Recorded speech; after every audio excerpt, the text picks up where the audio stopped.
Hi, my name is Michael Garabedian. I'm a senior finance major, philosophy minor, and for my senior thesis, I created a website entitled Beyond The Bleachers, where I researched and analyzed sports fandom and employee engagement. Okay, so first, I just wanted to show what my website looks like. Here's the homepage, some tabs covering sports fandom, and then the business implementation.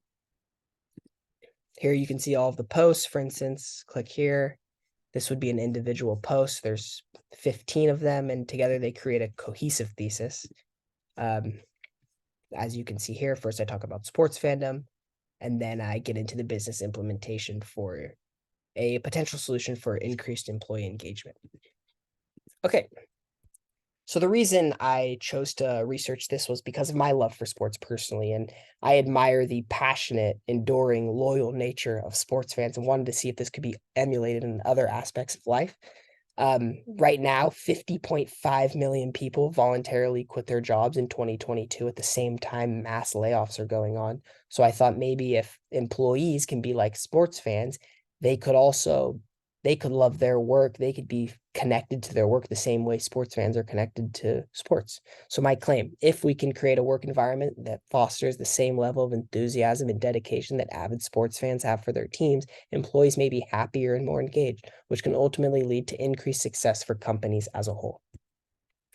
Okay, so from the research that I reviewed on sports fandom, I found three key ideas why sports fans are so passionate about the teams and players they root for. First, social identity theory. The in-group and togetherness explains how sports fans are a part of a group that share commonalities, that share experiences, that share the team that they root for, and they're all pulling on the same rope, rooting together, which can enhance their self-esteem and create that in-group atmosphere where people feel connected to one another. Next, achievement seeking theory is the idea of sharing success of others. For instance, say I'm a New York Yankees fan and the Yankees win a World Series. I then too feel like I won that World Series because I am a fan, and my me rooting for that team was absolutely necessary to their success. And now I'm also victorious. And that's a I think that's an innate feeling that a lot of people want, is that desire to win. And from sports fandom, you can feel like you're winning through the team that you're rooting for. And that's achievement seeking theory, that vicarious feeling. Next is stakeholder theory. This is very important because teams, franchises, organizations, they make it very clear to fans that the fans are vital to the success of the team. So there's that reciprocal relationship where fans are constantly being recognized for their efforts as stakeholders of the team. Okay, so for business implementation, going off of that last point especially, for the business employee relationship, reciprocation and recognition are absolutely vital.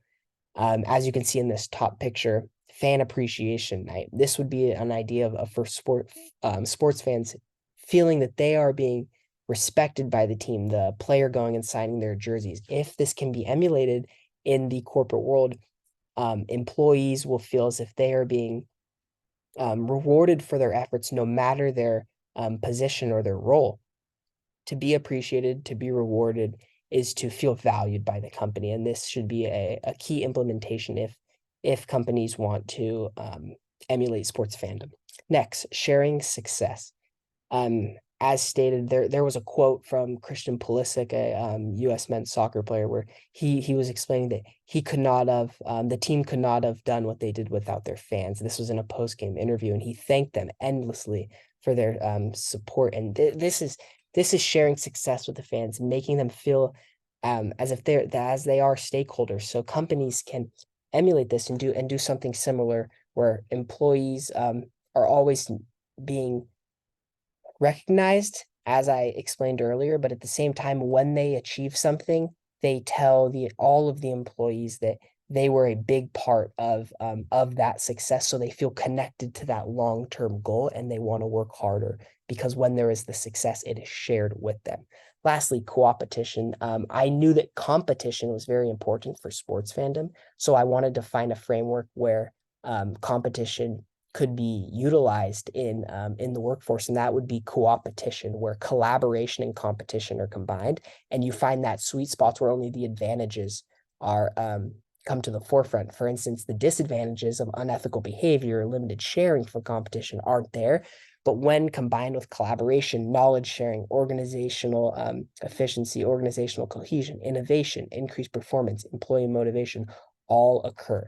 Um, as I said, I know that there's a lot of winning and losing in sports fandom, and in the work world, this it may not be a great way for internal employees to be maybe like competing against each other, but when combined with collaboration, there's ways for employees to work against another, but also share what they have learned.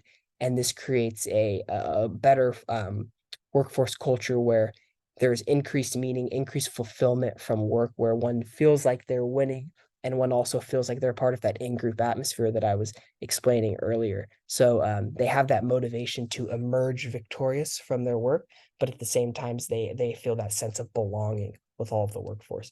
Overall, together, I think stakeholder theory, achievement seeking theory, and social identity theory need to be definitely implemented into the work world if companies want to emulate sports fandom. That fulfillment and meaning that sports fans get from the fandom that they exhibit could be very similar for employees if they are recognized as stakeholders. They get shared success, the overall success of the company, and they are constantly a part of that in-group atmosphere where everyone's working together, where everyone can be working together and competing against another, but knowing that it is together in that in-group can be very important. Overall, I learned a lot, and I realized that sports fandom, there's so much um, research about it, so much to review because it is a topic that is so complex, and sports fandom is prevalent today. It's been prevalent since ancient Greece and the Olympics, and people love it so much. And I think that if employees can feel like sports fans and feel that connection to their company that sports fans feel with their team, there can be a lot of success in the future. Thank you.